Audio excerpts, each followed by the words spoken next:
দোহার আকাশে প্রলয় ও বাগদাদে মার্কিন ঘাঁটিতে ড্রোন হামলা। ষষ্ঠ দিনে ইরানের বিধ্বংসী প্রতিশোধ।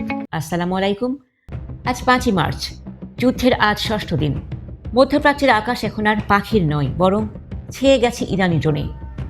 গত রাতে কাতারের রাজধানী দোহার আকাশ চিরে বিকট বিস্ফোরণের শব্দে কেঁপে উঠেছে পুরো শহর। শুধু কাতার নয়, বাগদাদের অতি সুরক্ষিত মার্কিন ঘাঁটি ভিক্টোরিয়া বেসে আছড়ে পড়ার আগেই একটি ড্রোন ভূপাতিত করা হয়েছে। কুয়েত থেকে ওমান, সবখানে এখন কেবল আগুনের লেলিহান শিখা। ইরান ঘোষণা করেছে তারা একযোগে 230টি ড্রোন ছুড়েছে মধ্যপ্রাচ্যের বিভিন্ন মার্কিন স্থাপনায়। কেন কাতার তাদের মার্কিন দূতাবাস এলাকা খালি করার নির্দেশ দিল? তবে কি আরও বড় কোনো মহাপ্রলয় আসতে চলেছে? আল জাজিরার বিস্তারিত রিপোর্ট নিয়ে আমাদের আজকের বিশেষ প্যাকেজ। কাতারের পররাষ্ট্র মন্ত্রণালয় আজ এক জরুরি সতর্কতা জারি করেছে।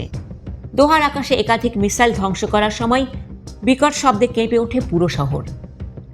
পরিস্থিতি এতটাই ভয়াবহ যে কাতারি কর্তৃপক্ষ দোহার প্রাণকেন্দ্রে অবস্থিত মার্কিন দূতাবাস সংলগ্ন এলাকার বাসিন্দাদের দ্রুত ঘর বাড়ি ছেড়ে নিরাপদ আশ্রয়ে যাওয়ার নির্দেশ দিয়েছে।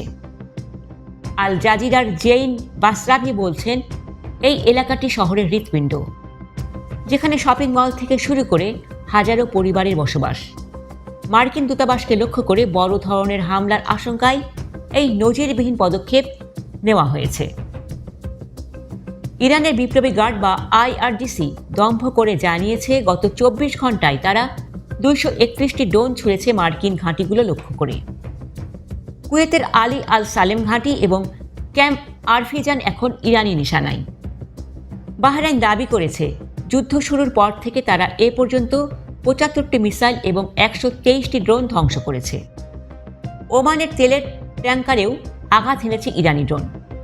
কুয়েতের উপকূল থেকে দূরে একটি তেলবাহী জাহাজে বিস্ফোরণের খবর পাওয়া গেছে, যা থেকে সাগরে তেল ছড়িয়ে পড়ে পরিবেশ বিপর্যয়ের আশঙ্কা দেখা দিয়েছে। ইরানের প্রেসিডেন্ট মাসুদ পেজেশকিয়ান আজ প্রতিবেশী দেশগুলোকে উদ্দেশ্য করে এক বিশেষ বার্তা দিয়েছেন। তিনি বলেছেন, ইরান সবসময় কূটনীতির মাধ্যমে যুদ্ধ এড়াতে চেয়েছিল, কিন্তু খামেনি হত্যার পর যুক্তরাষ্ট্র ও ইসরায়েল ইরানকে পাল্টা আঘাত ছাড়া আর কোনো পথ রাখেনি। ইরান প্রতিবেশী দেশগুলোর সার্বভৌমত্বের প্রতি শ্রদ্ধাশীল থাকলেও মার্কিন ঘাঁটিগুলোকে তারা ছাড় দেবে না। এটি ইরানের প্রতিশোধের মাত্র প্রথম শক্তিশালী পদক্ষেপ। দর্শক, ইরান কি পারবে এই 230টি ড্রোনের মহাপ্রলয় দিয়ে আমেরিকাকে মধ্যপ্রাচ্য থেকে তাড়াতে? কাতার ও কুয়েতের মধ্যে বন্ধু দেশগুলো কি মার্কিন ঘাঁটির খেসারত দিতে গিয়ে ধ্বংস হয়ে যাবে? ট্রাম্পের 4 সপ্তাহের হুমকি কি এখন বুমেরাং হয়ে আমেরিকার উপরই আসতে পড়েছে?